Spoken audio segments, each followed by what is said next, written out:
Kamakailan na ipinakita ni Loy Villarama ang isang video ni Chris Aquino na binubuhat nga ito ni Bimbi para mag-CR or kung may pupuntahan. Makikita kasi na hirap na tumayo si Chris Aquino dahil na rin sa panghihina ng kanyang mga binti. Pero ayon sa mga netizen, natatakot sila for Bimbi dahil may epekto ito kay Bimbi in the long run. Kaya naman nagbigay ng mensahe at abiso ang ilang mga netizen na nakapansin sa ginagawa na ito ni Bimbi. Ayon sa isang netizen, even if you feel weak, try your best to sit by yourself even if it would take time. Every inch of your work you do yourself is an exercise too.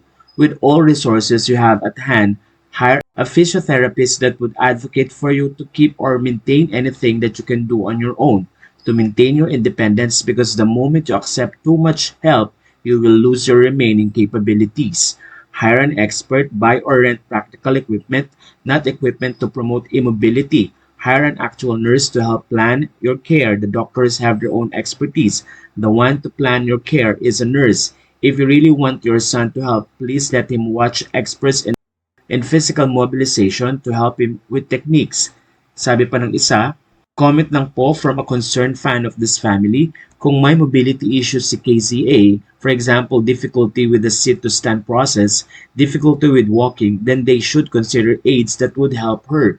Dito po kasi sa UK, big no po ang lifting ng patient without the aid of any lifting equipment, i.e. hoist. Because in the long run, ang carer ng patient will end up with back problems and various injuries. And in order to help with maneuvering KCA in the meantime, Beam must learn moving and handling techniques gaya ng whenever you lift something heavy, you bend from the hips and knees and not from the waist.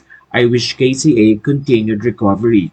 Ayon sa ilang mga fans, may point ang mga netizen na ito na nagpapaalala kay Chris na hindi talaga maganda na lagi siyang binubuhat ni Bimbi dahil pwede ito makaapekto sa kalusugan din ng bata. Makikita rin na dapat ay kumikilos si Chris dahil makakatulong ito sa kanya bilang exercise na rin. Comment pa ng isang netizen, "That's not safe way of lifting a patient from bed. Bimbi will injure his lower back. Someone needs to teach Bimbi proper manual handling. Bata pa siya ngayon pero if magka-injure siya, siya din ang magsasuffer."